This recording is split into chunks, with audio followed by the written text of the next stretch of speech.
Setelah saya bicara dengan kamu, Wilona, saya punya hunch, saya punya firasat ini sepertinya kamu dewasa seperti ini karena mungkin tempaan hidup.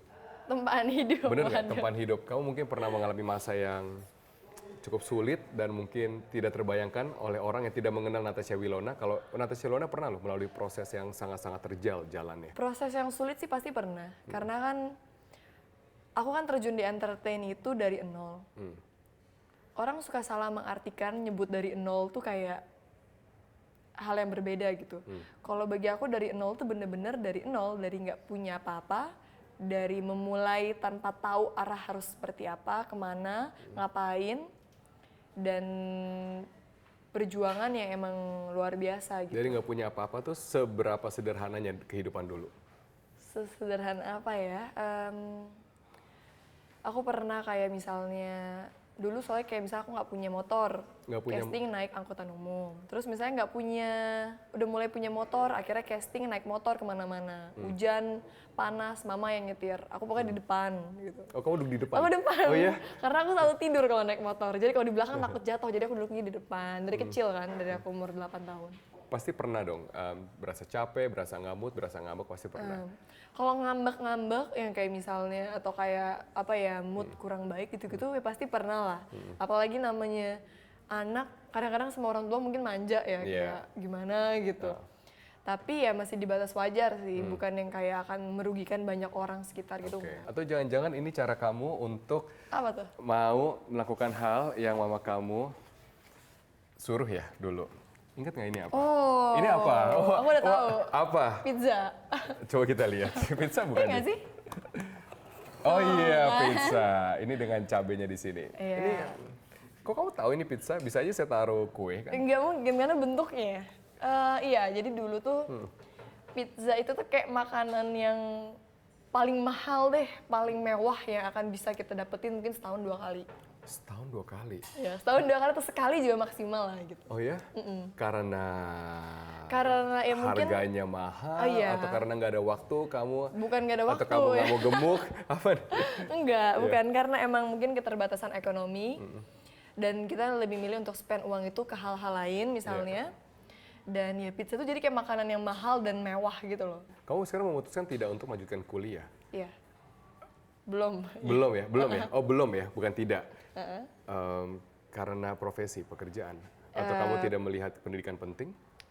Karena kalau dibilang tidak melihat pendidikan kayak suatu hal yang penting tuh kayak nggak mungkin. Karena aku tuh dari zaman dulu sekolah, secapek apapun aku syuting, sepulang pagi apapun pasti aku akan tetap ke sekolah. Saya mau break syuting misalnya 2:30 pagi, aku akan tetap sekolah 6:30. Dan walaupun misalnya aku harus izin pulang dari sekolah lebih cepat atau apapun itu, pasti aku akan minjem catatan temen, kopi, terus buat belajar, buat ulangan, dan aku nggak akan pernah mau ketinggalan ulangan. Berarti pendidikan penting. Pendidikan Kenapa tidak penting kemudian jalan beriringan antara pekerjaan dengan Karena pendidikan? menurut aku hidup itu pilihan.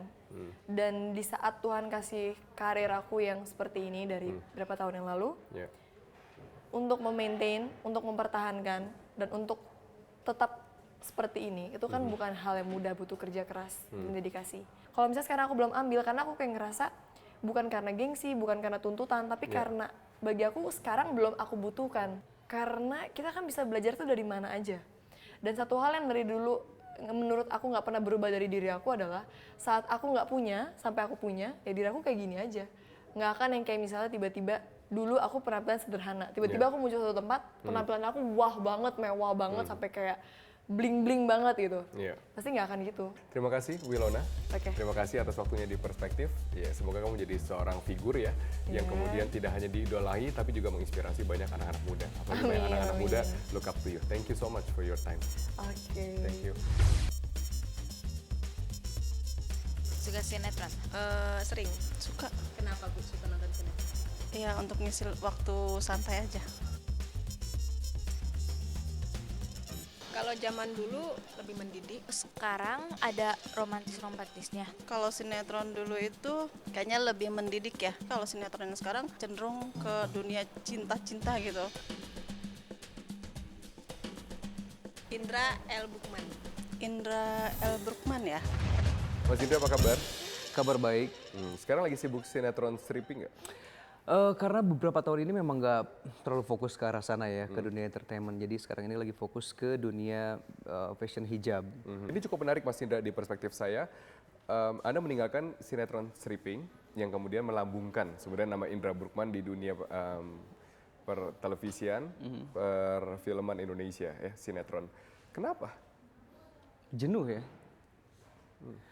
Jenuh karena mungkin kita kan semakin hari gitu kan, semakin pengen menemukan sesuatu yang baru dalam pekerjaan, pengen ada peningkatan gitu kan. Tapi saya nggak melihat ada perubahan dari satu pekerjaan ini ke pekerjaan yang lainnya gitu. Jadi saya pikir kayaknya terlalu membosankan ya syuting itu ya, diatur-atur dengan sutradara, dengan produser, dengan sistem kejar tayang yang kadang-kadang saya ngerasa bahwa saya nggak pengen bekerja karena saya harus bekerja gitu loh. Jadi saya pengen bekerja karena saya pengen.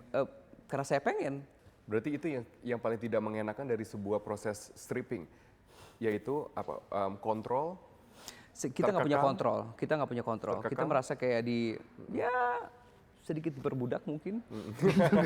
Tapi kalau bicara diperbudak, Anda betah juga loh diperbudak. Iya, belasan karena tahun. diperbudaknya juga menyenangkan dengan honor ya? yang lumayan besar gitu. Cuman kadang-kadang memang ya sebagai manusia memang itu udah konsekuensi dari pekerjaan bahwa kita syuting dari pagi sampai pagi. Cuman ada kadangkala ya karena mungkin rutinitas yang setiap hari seperti itu terus ya. Stres itu nggak bisa yang dihilangin gitu aja gitu. Oke, atau mungkin karena sekarang bukan masanya lagi di umur sekarang untuk kerja seperti itu. Mungkin karena perubahan. Sebenarnya nggak juga sih. Bersyukur sampai sekarang tawaran yang datang juga udah lumayan banyak gitu kan. Cuman memang saya nggak berminat gitu, nggak yang hatinya nggak di situ lagi. Oke, atau mungkin karena sekarang bayarannya atau honor yang tidak sesuai? Beda main dulu. Gimana bedanya? Lebih tinggi, yang jelas lebih tinggi lah.